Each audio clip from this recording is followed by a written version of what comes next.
Bonjour, dans cette vidéo je vais vous parler de l'expérience de Romer. Cette même expérience qui permit de répondre à deux grandes questions sur la lumière. La première, est-ce que la lumière a une vitesse? Et la seconde, si oui, quelle est cette vitesse? Alors avant tout, qui est Ole Romer? Alors Ole Romer était un astronome danois qui travaillait à l'Observatoire de Paris. Il a vécu de 1644 à 1710 et c'est lui qui a réalisé l'expérience dont je vais vous parler. Donc c'est lui qui a pour la première fois prouvé que la lumière avait une vitesse qui n'était pas infinie. Et c'est lui qui a été le premier à donner une approximation de cette vitesse. Alors, il est intéressant de noter que cette expérience n'était pas censée prouver quoi que ce soit sur la lumière. Elle était prévue à la base pour prouver les théories de Kepler selon lesquelles un astre décrit une orbite elliptique et non circulaire. Pour ce faire, Romer a longuement observé Jupiter, ou plus précisément Io, un de ses satellites, et s'est rendu compte que plus Jupiter s'éloignait de la Terre, plus les éclipses, c'est-à-dire le moment où Io passe derrière Jupiter, duraient longtemps. Romer attribua alors ce décalage au temps supplémentaire que met la lumière pour nous parvenir. Dans la suite, je vais vous expliquer comment Romer, grâce à cette expérience, a pu donner une première approximation de la vitesse de la lumière. Donc d'abord, ici nous avons le Soleil, la Terre et Jupiter. Alors, nous savons qu'une année jupitérienne dure aussi longtemps que 12 années sur Terre. Donc si on prend par exemple un temps de 6 mois, la Terre, elle, aura avancé de 180 degrés, alors que Jupiter, lui, n'aura avancé que de 15 degrés. C'est donc un mouvement très infime. C'est pourquoi dans les calculs qui suivront, nous ne prendrons pas en compte le mouvement de Jupiter. À présent, abordons le sujet avec un point de vue géométrique. Donc nous avons ici le Soleil, la Terre avec son orbite, et Jupiter avec son orbite aussi.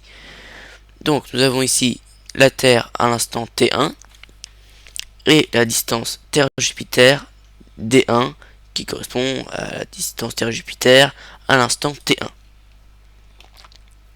La Terre bouge, et nous avons ici la Terre à l'instant T2, et nous avons la distance D2, en sachant que la distance Terre-Jupiter en T2 correspond à D1 plus D2.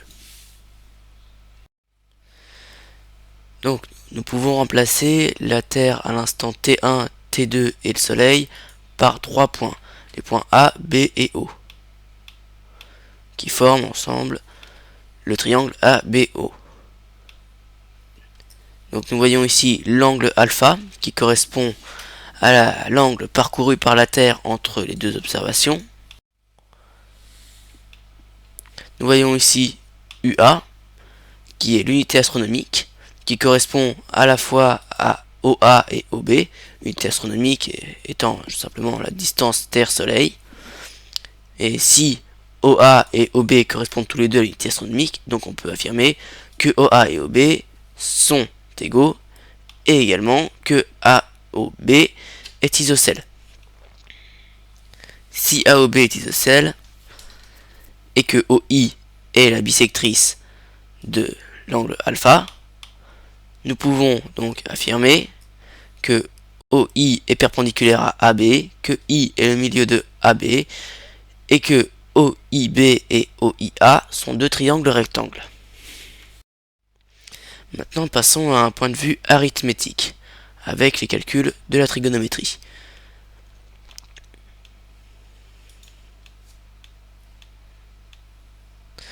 Donc, ici nous allons utiliser le sinus, qui est un calcul de trigonométrie.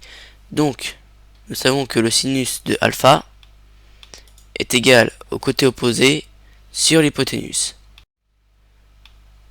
Donc, le sinus de alpha sur 2 est égal à BI sur BO, qui est égal à BI sur l'unité astronomique. Et BI est égal à l'unité astronomique multipliée par le sinus de alpha sur 2. Et AB est égal à 2 unités astronomiques multipliées par le sinus de alpha sur 2. Maintenant, nous connaissons la distance d'éloignement de la Terre en fonction de l'angle alpha. Mais cet angle ne peut pas être observé. Il doit être calculé à partir de données simples à observer. Nous savons que la Terre fait un tour complet en 365,25 jours.